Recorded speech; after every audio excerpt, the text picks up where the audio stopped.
Shane March, it falls to me to sentence you today for the murder of Elena Odysseus. In determining the appropriate minimum term you must serve for your life sentence, I've had regard to all of the evidence presented at your trial, a careful assessment of the culpability of factors leading to my conclusion that the seriousness of your offense was particularly high, and balancing the applicable aggravating factors and the available mitigation. For the murder of Elena Odysseus, I sentence you to life imprisonment with a minimum term to serve of 42 years. In the early morning hours of May 1st, 2025, a quiet residential street in Walthamstow, northeast London, became the scene of unspeakable horror. Elena Odysseus, a 32-year-old woman who had grown up in Newmarket, Suffolk, staggered out of her flat wearing only a nightgown and dressing gown, clutching her right side as blood poured from multiple stab wounds across her body. Neighbors on Lynmouth Road, who heard her desperate cries for help, called 999 at approximately 3 a.m., finding Elena outside her home, pointing at a man standing nearby and shouting, "Shane stabbed me, he stabbed me, help, help." That man was Shane March, her 47-year-old boyfriend of 4 months, a convicted murderer who had been released from prison on license just 7 years earlier after serving 18 years for killing a teenager. Shane March was born in 1978 and grew up in South London. Little is publicly known about his childhood, family background, or the circumstances that shaped his early years, but by the time he reached young adulthood, March had developed a violent streak that would define the rest of his life. On July 17, 2000, a jury at the Old Bailey found Shane March guilty of the murder of Andre Drummond.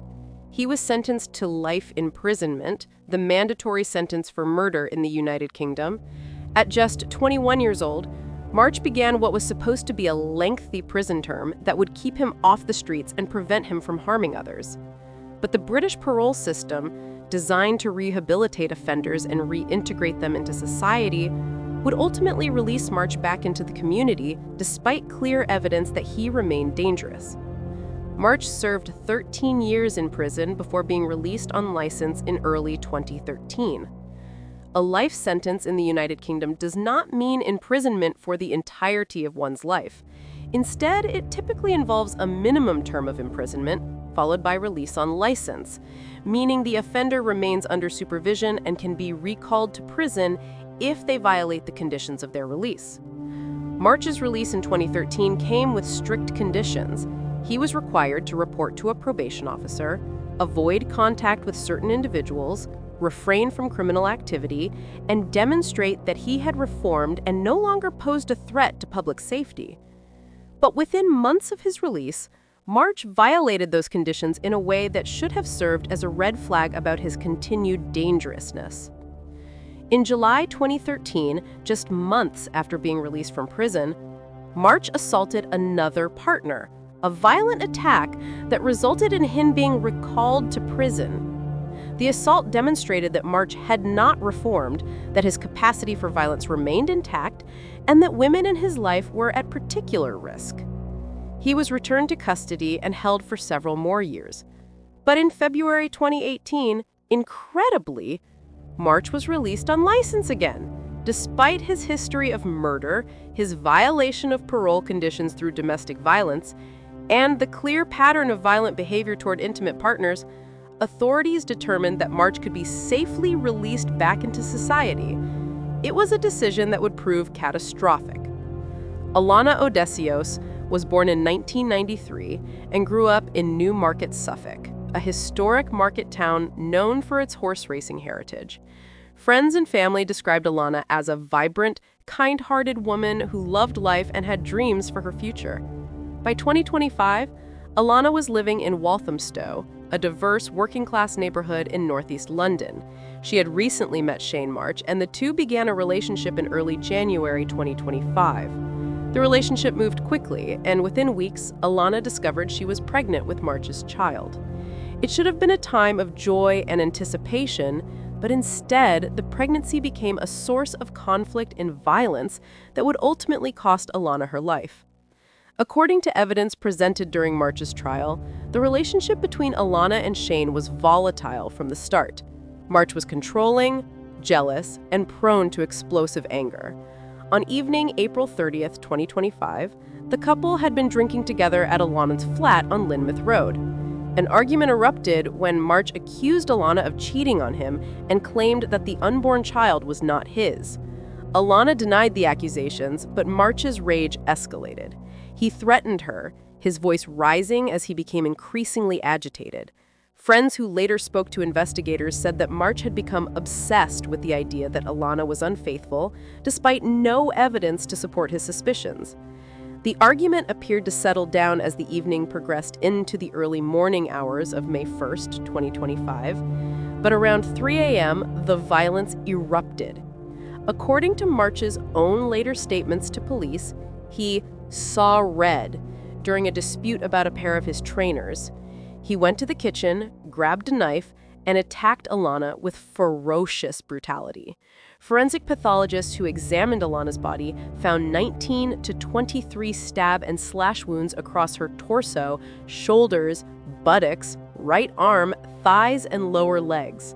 The wounds were concentrated on her chest, stomach, and pelvis, areas that would cause massive blood loss and quickly prove fatal. Alana tried to defend herself, but she was no match for March's size, strength, and the sheer savagery of his attack. As Alana stumbled out of the flat, bleeding heavily and crying for help, March followed her outside. Neighbors who were awakened by the commotion looked out their windows and saw a horrifying scene. A woman, in a nightgown, drenched in blood, pointing at a man and screaming that he had stabbed her. March stood nearby, watching as Alana collapsed to the ground. Emergency services arrived within minutes, but despite their best efforts, Alana Odysseos died on the ground outside her flat. Alana Odysseos died at the scene. She was 32 years old, pregnant with her first child, and her life had been stolen by a man who should never have been free to harm another person. After watching Alana die, Shane March walked away from the scene. At 4:41 a.m., approximately an hour and a half after the attack, staff at Cream's Cafe in Walthamstow called 999 to report a man covered in blood who had entered the establishment and told them he had killed his wife and child. Police officers responded to the cafe and arrested March. En route to Barking Police Station, March made a series of chilling statements that would later be used as evidence against him. He allegedly said, "I hope she isn't dead. I hope the baby in her belly is still alive. But you know what, But I did say to her, have the abortion." The callousness of his words, the casual mention of the unborn child, and his suggestion that Alana should have terminated the pregnancy all painted a portrait of a man utterly devoid of empathy or remorse. Upon his arrival at the police station, March allegedly told officers, "I did it. I killed her, Alana Odysseos. I killed her. Ha ha ha ha." The laughter that followed his confession shocked investigators and would later be cited by prosecutors as evidence of his depravity. March also revealed to a prison officer that he had disposed of 3 mobile phones down a drain near Alana's home, an attempt to destroy evidence that might link him to the crime. Police recovered one of the phones and discovered a voice note recorded as March walked away from the scene. In the recording, March could be heard saying, "Mom, I just killed a woman, and I'm going back to jail." The voice note provided additional evidence of March's guilt and demonstrated that he was fully aware of what he had done and the consequences he would face. Shane March was charged with the murder of Alana Odysseos and held in custody pending trial. Initially, March pleaded guilty to manslaughter by reason of diminished responsibility, but denied the charge of murder. His defense team argued that March was suffering from a mental disorder at the time of the killing, which impaired his ability to understand the nature and consequences of his actions. They planned to present expert testimony from a psychiatrist who would support the diminished responsibility defense. But during legal discussions on Thursday, October 16, 2025, a critical development occurred. The defense's expert witness informed the court that, after reviewing CCTV footage and body cam recordings from the night of the murder, he could no longer support the diminished responsibility argument. The footage showed March acting in a calculated and purposeful manner both during and after the attack. His actions, grabbing a knife from the kitchen, stabbing Alana multiple times, disposing of mobile phones, walking to a cafe to confess, and making coherent statements to police, all indicated that he was in full control of his faculties and understood exactly what he was doing. The prosecution argued that the evidence showed March murdered Alana in a fit of anger, not as a result of mental illness or diminished capacity. Faced with the collapse of his defense, March had no choice but to change his plea.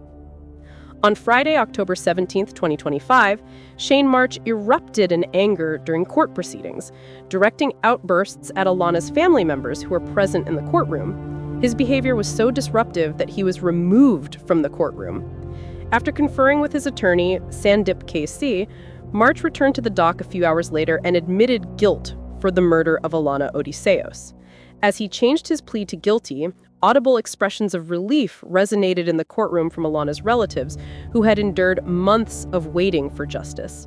Mr. Justice Murray, presiding over the trial, discharged the jury and announced that March's sentencing would take place on October 31st, 2025, at the Old Bailey.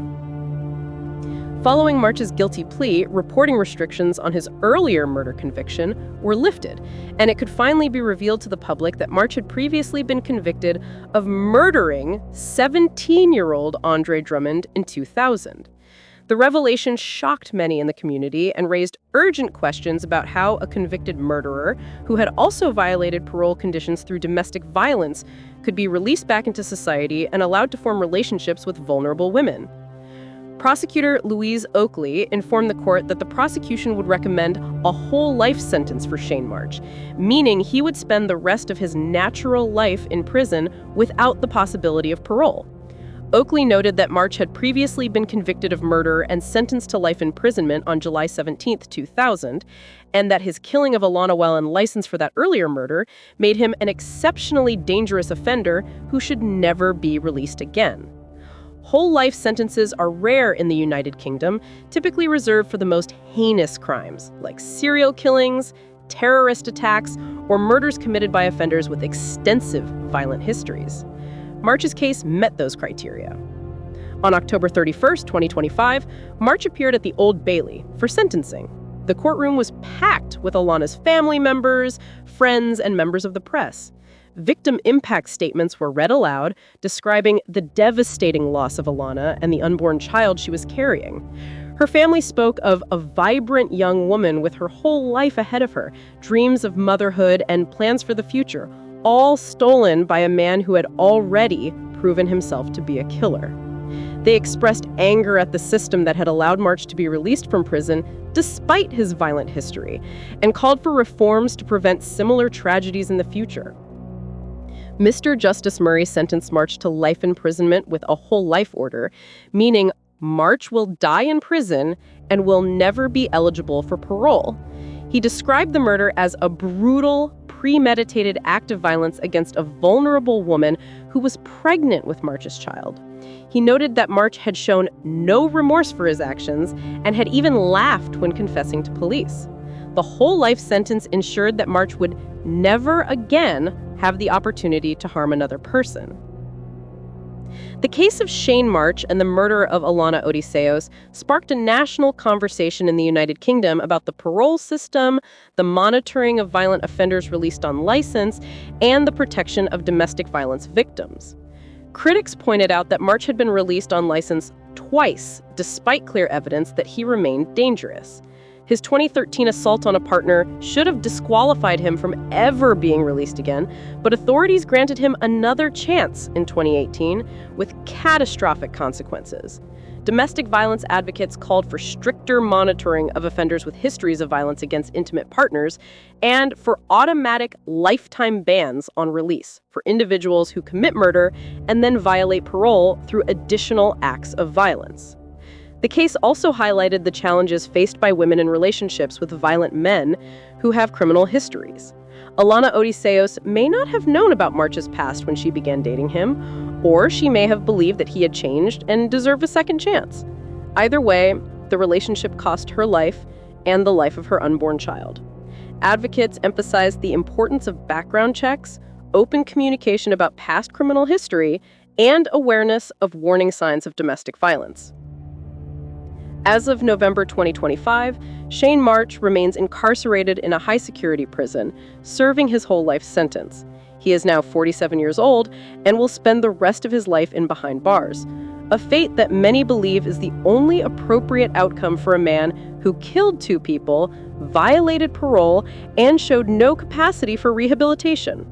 Alana Odysseos is remembered by her family and friends as a bright, loving woman whose life was stolen far too soon. Her unborn child never had the chance to take a first breath, never felt the warmth of a mother's embrace, and never experienced the joy of life, all because of Shane March's uncontrollable rage and the system's failure to keep him locked away. That's it for today. Go watch this case about a mother who decided the fate of her 3 kids.